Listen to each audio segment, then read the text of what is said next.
Okay students, चलिए देखिए आज हम लोग बात करेंगे इशू ऑफ शेयर की बात किए थे तो एक बार रिवाइज कर लें क्या क्या होता था। जैसे एप्लीकेशन का पैसा रिसीव करते थे, bank account debit to share application account, application के पैसे को शेयर कैपिटल में ट्रांसफर करते थे, क्या एंट्री बनता था, share application debit to share capital. फिर हम लोग शेयर का अलॉटमेंट करते थे, क्या एंट्री बनता था, share allotment account debit to share capital account. इसी प्रकार फर्स्ट कॉल वगैरह करते थे तो first call account debit to share capital account, money receive करोगे तो bank account debit to share first call account. ये हम लोग सीखे थे। ठीक है, आज हम लोग सीखने वाले हैं, ये तो हमने सीखा था कि अगर शेयर को पार वैल्यू पे इशू करेंगे तो इस प्रकार की एंट्री बनेगी। उसी जगह अगर आप शेयर को पार वैल्यू पे इशू ना करके अगर आप प्रीमियम पे इशू करोगे या डिस्काउंट पे इशू करोगे तो सवाल उठता है कि प्रीमियम या फिर डिस्काउंट का जो रकम है वो किसके साथ एडजस्ट होगा। तो पहली बात तो क्वेश्चन में जिसके साथ बोलेगा, जिस इंस्टॉलमेंट के साथ, उसके साथ आप अरेंज करेंगे। नहीं बोलेगा तो फिर आप अलॉटमेंट के साथ अरेंज करेंगे और 100 में से 99% केसेस में अलॉटमेंट के साथ ही अरेंज किया जाता है। ठीक है, तो अलॉटमेंट के साथ ही अरेंज करेंगे। तो कैसे अरेंज करोगे, देखिए जैसे एग्जाम्पल के तौर बता रहा हूँ। सबसे पहला कंडीशन इंस्टॉलमेंट के केस में, number 1, when issue of shares at premium. मान लीजिए प्रीमियम पे इशू किए थे, एट प्रीमियम। ठीक है, तो प्रीमियम पे आप इशू किए थे, क्वेश्चन में कुछ नहीं बोलेगा तो क्या करोगे, एडजस्टेड विथ अलॉटमेंट। तो जो भी एडजस्ट होगा वो किसके साथ होगा, एडजस्टेड विथ अलॉटमेंट के साथ अपन प्रीमियम को इशू करेंगे। जैसे एग्जांपल के तौर पे मैं बताऊं आप लोगों को, अलॉटमेंट के साथ एडजस्ट करोगे।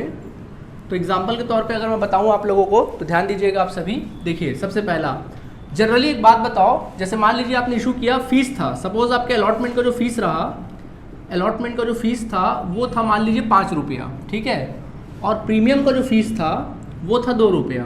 ठीक, जो कि अलॉटमेंट में ही कॉमन सी बात है, इंक्लूडेड माना जाता है। ठीक है, तो 5 रुपये अलॉटमेंट का फीस है जिसमें प्रीमियम क्या है, इंक्लूडिंग है।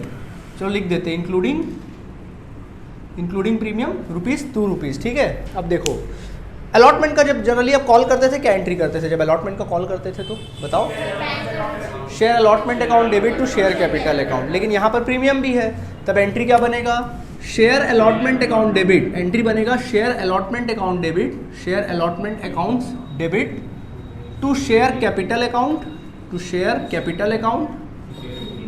To security premium account. क्या लिखेंगे, to share allotment account to security premium account. आया बात समझ में कि नहीं आया, to share allotment account to security premium account. अरे भाई अलॉटमेंट का जब कॉल करते हो क्या एंट्री करते हो, share allotment account debit to share capital. अब प्रीमियम भी साथ में एडजस्ट कर रहे हो तो प्रीमियम मिलना अच्छी बात है, बुरी बात है, अच्छी बात है, अच्छी बात, क्रेडिट होगी।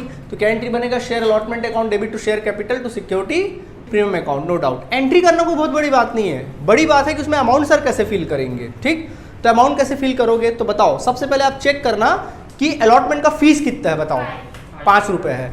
तो कभी भी याद रखना, अलॉटमेंट को जो डेबिट करोगे वो 5 रुपये के रेट से करोगे। किस रुपए से करोगे, 5 रुपये, जितना फीस है उतने रुपए से करोगे। ठीक, अब बताओ प्रीमियम का फीस कितना है, 2 रुपया, तो 2 रुपये के रेट से करोगे।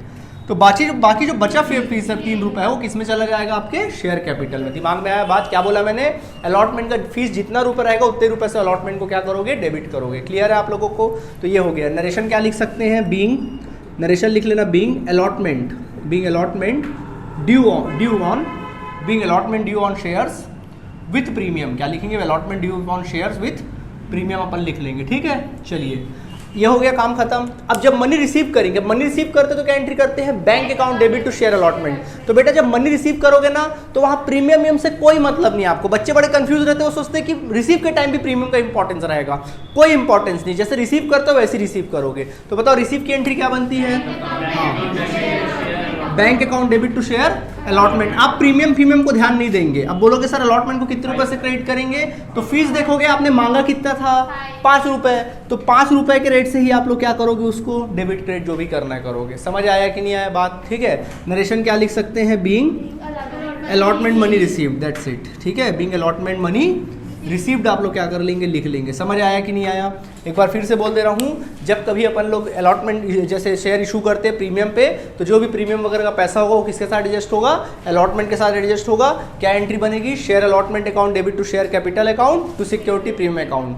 फीस कैसे फिल करोगे, जितने रुपये फीस होगा अलॉटमेंट का उतने रुपये से फीस डालोगे आप लोग। तो अलॉटमेंट का फीस कितना है, 5 रुपये है ना, 5 रुपये डालोगे। जितना फीस रहेगा उतना, प्रीमियम का जितना फीस रहेगा उतना, और शेयर का जितना फीस रहेगा उतना आप लोग डाल देंगे। आया बात समझ में आप लोगों को कि नहीं आया। ठीक, और जब मनी रिसीव करोगे तो प्रीमियम को ध्यान मत देना, सीधा bank account debit to share allotment. कोई दिक्कत इसमें आप लोगों को, नोट करिए। चलिए देखिए, अब अगला कंडीशन है when issued at of share at discount. अगर आप डिस्काउंट पे इशू करेंगे तो कॉमन सी बात है, अगर आप डिस्काउंट पे इशू कर रहे हो तो अगर सवाल उठता है कि किसके साथ उसको एडजस्ट होगा, तो वो भी अलॉटमेंट के साथ ही एडजस्ट होता है। ठीक है, तो अपन क्या करते हैं जनरली एडजस्टेड विथ अलॉटमेंट। तो इसकी भी फीस को अपन एडजस्ट किसके साथ करते हैं, अलॉटमेंट के साथ एडजस्ट करते हैं। ठीक है, अब एग्जांपल के तौर पर मैं समझाता हूँ कि मान लीजिए अलॉटमेंट का फीस है, सपोज अलॉटमेंट का फीस यहाँ पर है 5 रुपये है। ठीक है, और डिस्काउंट जो है यहाँ पर कितना रुपया है, 2 रुपया है। ठीक, तो अलॉटमेंट का फीस है 5 रुपये और डिस्काउंट का अमाउंट है सपोज कितना रुपये, 2 रुपये। अब आप एडजस्ट कैसे करोगे, जनरली अलॉटमेंट जब अपन ड्यू करते हैं तो क्या एंट्री करते हैं बताओ एक बार, share allotment account debit to share capital account, यही ना करते हैं। लेकिन यहाँ पे तो डिस्काउंट भी है, तो डिस्काउंट अच्छी बात है कि बुरी बात है, बुरी बात है। तो बुरी बात हमेशा क्या होता है, डेबिट। तो एंट्री बनेगा share allotment account debit, entry करेंगे share allotments account debit, discount on issue of share account debit, discount on issue of share account debit, share accounts debit, account debit to share capital account. क्या लिखेंगे, to share capital account. समझ में आ गया कि नहीं आ गया, इस प्रकार लिख सकते हैं। नरेशन आप लिख सकते हैं being allotment due with discount, being allotment due with discount. आप लोग अलॉटमेंट ड्यू विथ क्या लिख सकते हैं, डिस्काउंट आप लोग क्या कर सकते हैं, लिख सकते हैं। ठीक है, अब सवाल उठता है सर अमाउंट कैसे फिल करेंगे, तो मैंने क्या सिखाया कि अलॉटमेंट का फीस कितना होगा उतने रुपए से अलॉटमेंट को डेबिट करोगे। बताओ अलॉटमेंट का फीस कितना है, 5 रुपये फीस है, तो बिल्कुल 5 रुपये के रेट से आप डेबिट करोगे किसको, अलॉटमेंट को। ठीक है, डिस्काउंट का फीस कितना है, 2 रुपये, तो बेटा 2 रुपये के रेट से आप डिस्काउंट में डालोगे। समझ में आ गया कि नहीं आ गया, दोनों को जोड़कर कितना, 7 रुपये आपका इसमें चला जाएगा। नहीं आया समझ में, ठीक। अब बात आती है मनी रिसीव करने की। जब भी मनी रिसीव करोगे डिस्काउंट इग्नोर करोगे, डायरेक्ट जो रिसीव करना रिसीव करोगे। क्या एंट्री बनेगा, बैंक अकाउंट डेबिट, हाँ bank account debit to share allotment account. ये जो सिस्टम बता रहा हूँ उसको हमेशा दिमाग में रखना, कभी तुम लोग धोखा नहीं खाओगे। ठीक है, तो बताओ अलॉटमेंट की फीस कितनी है, 5 रुपया। अलॉटमेंट की फीस कितनी है, 5, तो फिर डेबिट पैसा भी कितना रिसीव करोगे, 5 के रेट से रिसीव करोगे, बात खत्म। सेम वही कॉन्सेप्ट है, कोई दिक्कत इसमें आप लोगों को नहीं है, प्लीज नोट। चलिए अब आपके जो चैप्टर में हम लोग डिस्कस करने जा रहे हैं that is your calls in arrears. Calls in arrears का मतलब क्या होता है, देखिए कॉल्स इन एरियर्स की बात करेंगे। कॉल्स इन एरियर्स का मतलब होता है अनपेड कॉल्स। क्या होता है, अनपेड कॉल्स। देखिए होता क्या है, जैसे मान लीजिए आप जनरली शेयर एप्लीकेशन का कुछ पैसा रिसीव करते हो, जैसे मान लीजिए 10,000 शेयर आपने इशू किया, तो 10,000 शेयर आपने मार्केट में इशू किया। अब कुछ पैसे एप्लीकेशन पर रिसीव कर रहे हो, कुछ पैसे अलॉटमेंट पे रिसीव कर रहे हो, इंस्टॉलमेंट में रिसीव कर रहे हो, कुछ पैसे फर्स्ट कॉल पे रिसीव कर रहे हो, कुछ पैसे सेकंड कॉल पे रिसीव कर रहे हो। कई बार ऐसे शेयर होल्डर होते हैं, जैसे 10,000 आपने इशू किया तो उसमें से कुछ ऐसे शेयर होल्डर जैसे 1000 ही शेयर होल्डर है, हमने उनसे पैसा मांगा अलॉटमेंट का, उन्होंने नहीं दिया। या हो सकता हमने कॉल्स का पैसा मांगा, उन्होंने क्या किया, नहीं दिया। हमने मांगा परंतु उसका पैसा क्या हुआ, नहीं मिला। ऐसे सिचुएशन को क्या बोलते हैं, कॉल्स इन एरियर्स बोला जाता है। क्या बोला जाता है, कॉल्स इन एरियर्स। अभी अनपेड कॉल्स हो गया, अच्छी बात है कि बुरी बात है, बुरी बात है। तो बेटा बुरी बात है, तो कॉल्स इन, इसका एंट्री क्या बनेगा, calls in arrears account debit. जिस पैसे पे आपको पैसा नहीं मिला उसको एंट्री करेंगे calls in arrears account debit to share. अब देखो अगर वो पैसा अलॉटमेंट का नहीं मिला तो क्या लिखोगे, टू शेयर अलॉटमेंट अकाउंट। और अगर पैसा कॉल का नहीं मिला तो फिर क्या लिखोगे, टू कॉल्स अकाउंट। आया बात समझ में कि नहीं आया। नरेशन क्या लिख सकते हैं, being calls in arrears on share, being calls in arrears on shares. Upon narration में क्या कर सकते हैं, लिख सकते हैं। आया बात समझ में कि नहीं आया, ये सिचुएशन होता है। देखो क्या होता है, जैसे हमने मार्केट में शेयर इशू किया, अब मार्केट में शेयर इशू किया, हमने पैसा रिसीव कर रहे हैं, कुछ लोग पैसा दे रहे हैं, कुछ पैसा नहीं दिए, तो क्या कर लोगे। जैसे हमने 10,000 शेयर इशू किया, अब मांगा तो 10 का 10 आ जाए, ऐसा जरूरी है क्या, 1000 शेयर पे पैसा हमको नहीं आया, तो जो नहीं आया पैसा उसको बोलते हैं कॉल्स इन एरियर्स। तो क्या एंट्री करोगे, calls in arrears account debit to share allotment, या फिर कॉल्स टू कॉल्स अकाउंट लिखते हैं। समझ, तो फिर हाँ पूरा पैसा मिल जाएगा तो bank account debit to share allotment. Clear है आप लोगों को, ठीक है। अच्छा, इसी प्रकार नंबर 2 होता है कॉल्स इन एडवांस। क्या होता है, कॉल्स इन एडवांस, ठीक। अब देखिए जनरली जैसे कि होता है, एप्लीकेशन का फीस है 2 रुपया, ठीक। अलॉटमेंट का फीस है मान लीजिए 3 रुपये फीस है, फर्स्ट कॉल का फीस है 2 रुपया, और सेकेंड कॉल का फीस कितना है, 3 रुपये जैसे मान लीजिए, ठीक है। हमने एप्लीकेशन मांगा, दिया, अलॉटमेंट मांगा, दिया, फर्स्ट कॉल मांगा, दिया, सेकेंड कॉल मांगा, दिया। अब उसमें से कोई शेयर होल्डर से, जैसे कि मान लीजिए हमने अलॉटमेंट मांगा, हमने 10,000 शेयर है, अब उसमें हमने अलॉटमेंट मांगा भाई कि अलॉटमेंट का पैसा दे दो। अब उसमें से कोई 1000 शेयर होल्डर थे, उसने क्या बोला मालूम है, अलॉटमेंट का फीस 3 रुपए तो दिया, साथ साथ उसने क्या किया, फर्स्ट और सेकंड का पैसा 5 रुपए को भी क्या कर दिया, दे दिया ना, कुल मिला के 8 रुपए दिया। बोला भाई मच नहीं पता यार, रखो पैसा, मतलब झंझट बंद करो, बोला सीधा। समझ में आ गया, पैसा दिया सीधा झंझट बंद करो बोला। तो देखो हमने मांगा क्या था, अलॉटमेंट, उसने दिया क्या, अलॉटमेंट का पैसा तो दिया, साथ में आने वाले कॉल्स का पैसा भी क्या कर दिया, दे दिया। तो ऐसे सिचुएशन को क्या बोलते हैं, कॉल्स इन एडवांस। क्या आने दें कि नहीं आने दें, क्या बोले, जब वक्त आएगा तब देना, ऐसा बोले। भाई आई हुई लक्ष्मी कोई वापस करता है क्या, नहीं, आने दो, ठीक है आने दो। तो जब आ रहा है तो उसको बोलते हैं कॉल्स इन एडवांस। तो क्या एंट्री बन सकता है, गेस करो, पैसा आ रहा है ना, bank account debit, bank account debit, और अच्छी बात है ना। तो क्या लिखेंगे, to calls in advance account, क्या लिखेंगे, to calls in advance account. आया बात समझ में कि नहीं आया, ठीक, calls in advance account. Narration क्या लिख सकते हैं, being calls in advance, calls in advance received, being calls in advance received on shares आप लोग लिख सकते हैं। आया बात समझ में, ठीक। अब जब वक्त आएगा, जब फर्स्ट कॉल का वक्त आएगा, जब फर्स्ट कॉल को रिसीव करने का वक्त आएगा, तो बेटा उस समय रिसीव होगा क्या वो पैसा, नहीं, वो तो ऑलरेडी आपके पास पड़ा हुआ है। तब उस टाइम आप क्या करोगे, वो पैसा कॉल्स इन एडवांस से, जब वक्त आएगा तो उस पैसे को कॉल्स इन एडवांस से निकाल लोगे। निकाल लेना मतलब क्या करना है ना, डेबिट। तो calls in advance account debit, क्या एंट्री बनेगा, calls in advance account debit, common sense की बात है, अकाउंट डेबिट टू शेयर, जो भी नाम रहेगा, अगर वो जो भी फीस है, कॉल का फीस है, जो भी फीस है, शेयर कॉल्स अकाउंट, जो भी फीस रहेगा उसको अपन लिख सकते हैं। आया बात समझ में कि नहीं आया, आगे समझ में, उसको एडजस्ट कर लेंगे। नरेशन क्या लिख लेंगे, being calls in advance, calls in advance adjusted,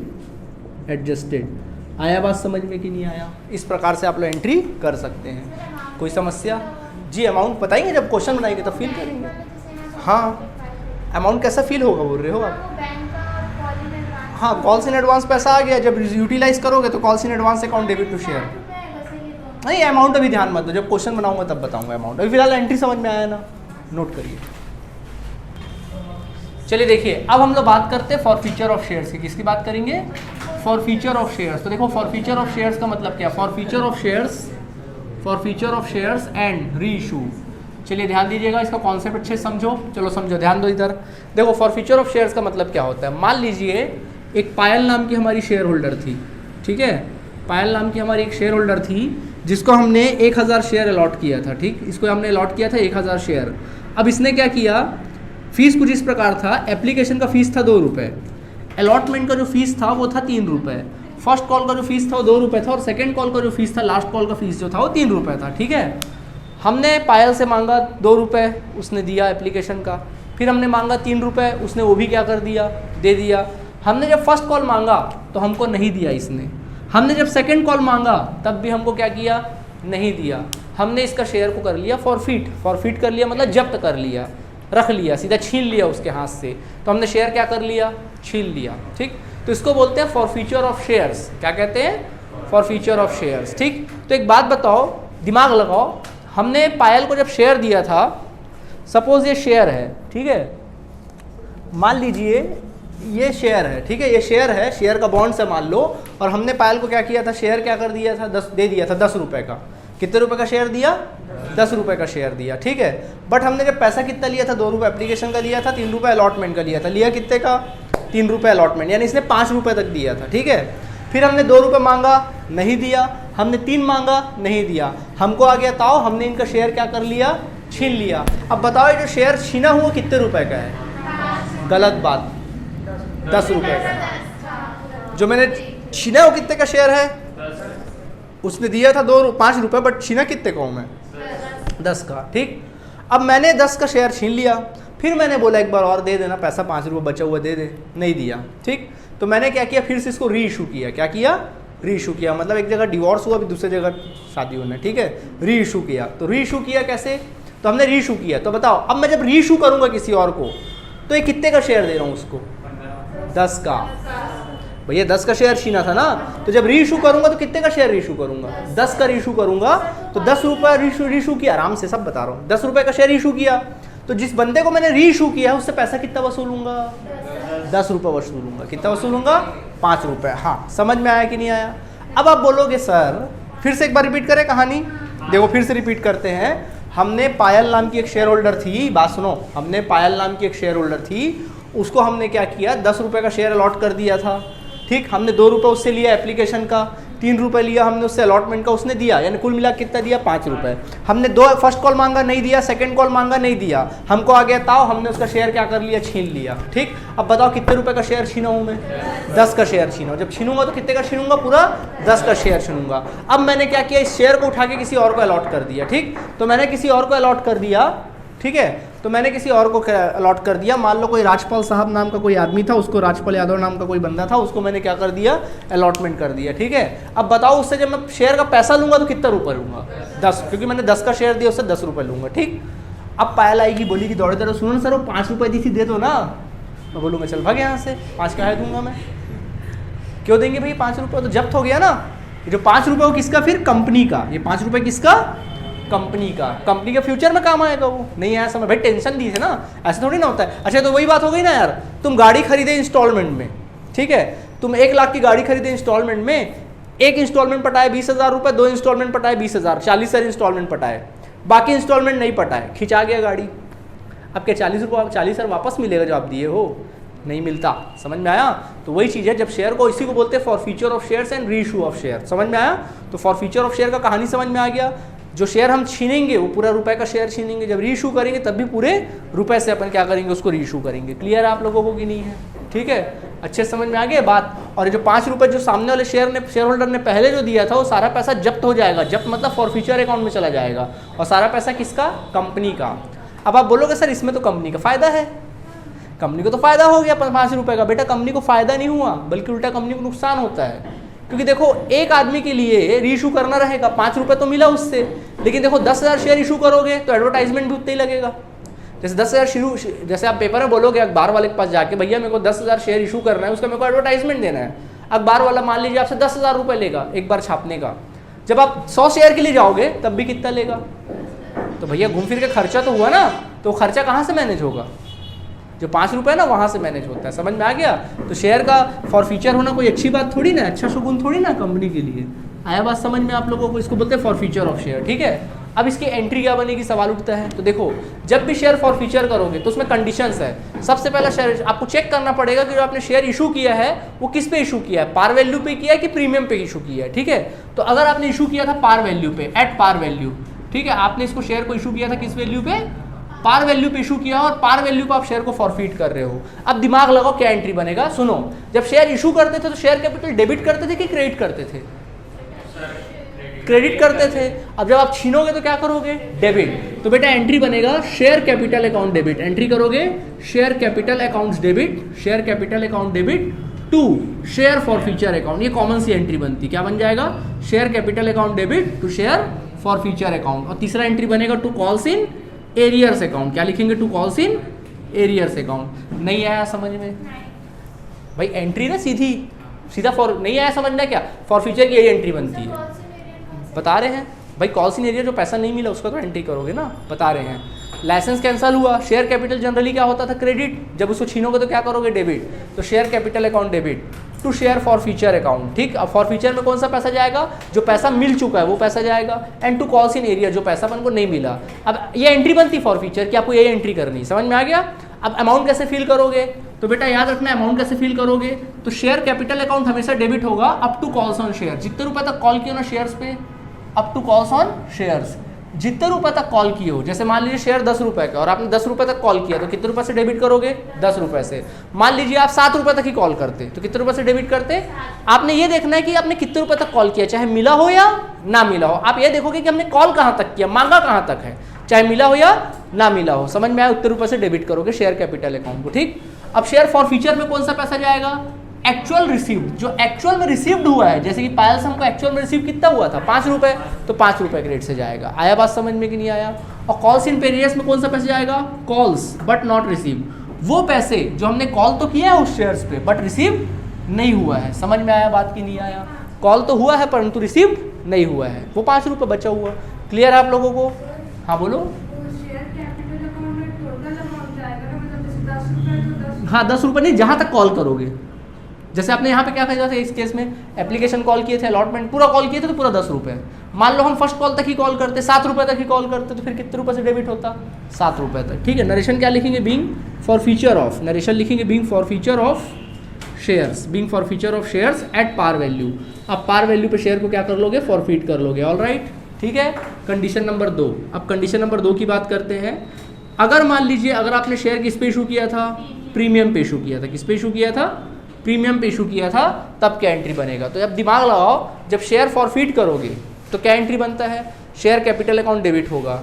और याद करो जब शेयर इशू करते तो सिक्योरिटी प्रीमियम को क्या करते थे, क्रेडिट। तब यहाँ पे लाइसेंस कैंसिल करना तो क्या करना पड़ेगा, डेबिट। तो एंट्री बनेगा शेयर कैपिटल अकाउंट डेबिट। जैसे आप शेयर को छीनोगे तो पहले छीनने की एंट्री करो, share capital account debit, security premium account debit. क्या लिखेंगे, सिक्योरिटी प्रीमियम अकाउंट डेबिट। ये एंट्री बन जाएगा सिक्योरिटी प्रीमियम अकाउंट डेबिट, ठीक है। To share forfeiture account, क्या लिखेंगे, to share forfeiture account लिख देंगे, ठीक है। क्या लिखेंगे, to share forfeiture account, okay. And then finally क्या लिखेंगे, to calls in arrears account. क्या लिख देंगे, to calls in arrears account. ये एंट्री बनेगी। क्लियर है आप लोगों को, ठीक। अब सवाल पूछता सर अमाउंट कैसे फिल करेंगे, तो सेम वही कहानी, शेयर कैपिटल में कितना रुपए डालोगे, up to calls on shares, up to calls on shares. But याद रहे इसमें प्रीमियम शामिल नहीं रहना चाहिए, एक्सक्लूड प्रीमियम, प्रीमियम को छोड़कर एक्सक्लूड प्रीमियम। समझ में आ गया। जैसे मान लीजिए 10 रुपए का शेयर है, प्रीमियम मिला के प्रीमियम 2 रुपया है, तो प्रीमियम मिला कितना हुआ, 12 रुपये हुआ।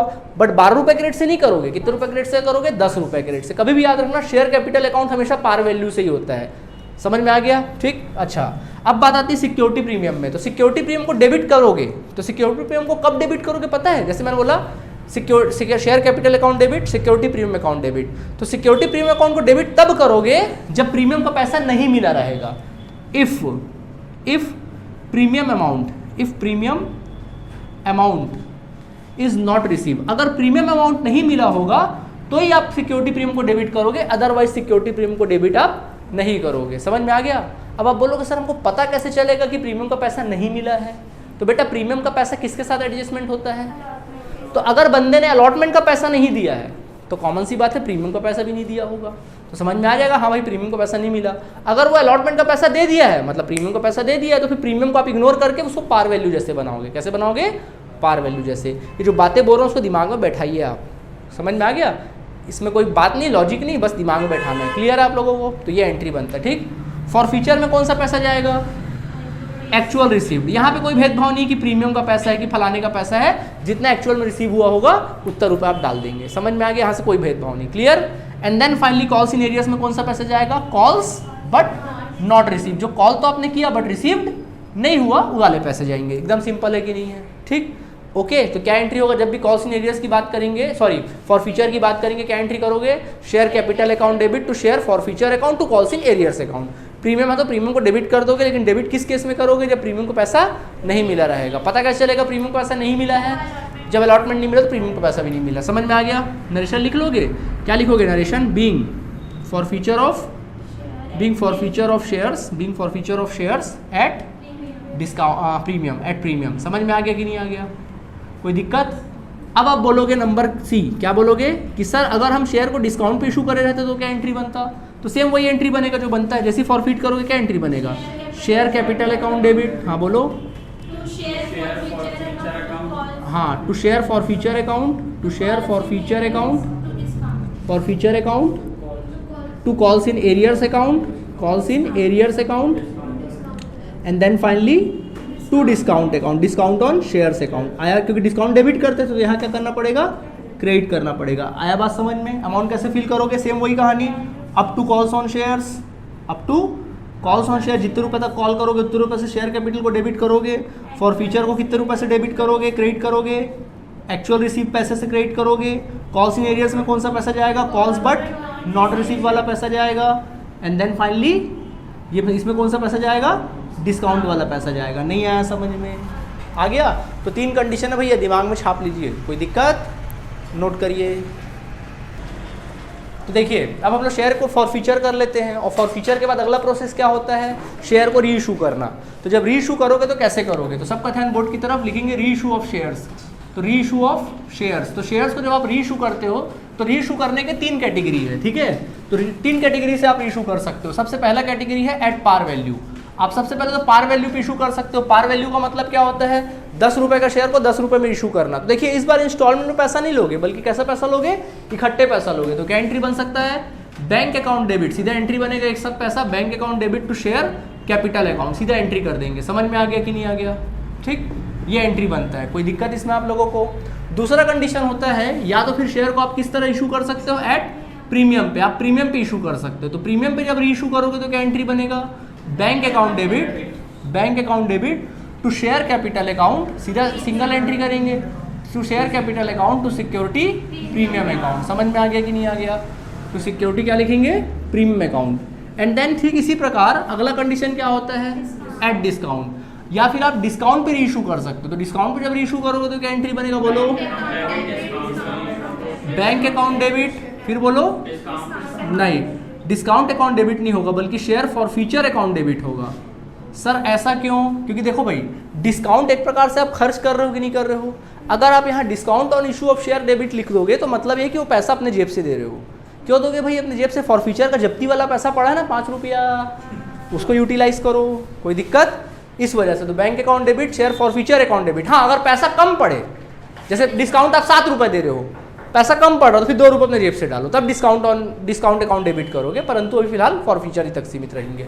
तो bank account debit, share forfeiture account debit, discount वाला पैसा ना, टू शेयर कैपिटल अकाउंट। समझ में आया कि नहीं आया? आ गया समझ में कि नहीं आया? आ गया? कोई दिक्कत? ये होता है। तो देखो, या तो पार वैल्यू पे कर सकते हो, या फिर प्रीमियम पे कर सकते हो, या फिर किस पे कर सकते हो, डिस्काउंट पे कर सकते हो। आपको बनाने क्वेश्चन 90% केसेस में डिस्काउंट वाला आएगा। क्लियर है? हो गया फॉर फ्यूचर। अब देखो, अब फॉर फ्यूचर में पैसा पड़ा था जब्त वाला 5 रुपया, मान लो उसमें से 1 रुपया डिस्काउंट पे खर्चा हुआ, फिर भी कितना बचा है, 4 रुपये। 4 रुपये किसका? कंपनी का। किसका? कंपनी का। तो उस पैसे को कहाँ ले जाना पड़ेगा, कैपिटल रिजर्व में। तो बेटा फिर क्या एंट्री बनेगा, लास्ट एंट्री बनता है share forfeiture account debit. क्या बनता है?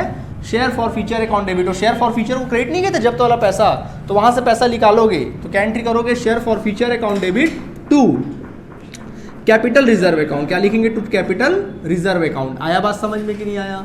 नरेशन क्या लिख सकते हैं, बीइंग, नरेशन लिख सकते हैं being share forfeiture account. Narration लिख लेना, being share forfeiture account, share forfeiture account is transferred to share, sorry, is transfer to capital reserve account. आया बात समझ में कि नहीं आया?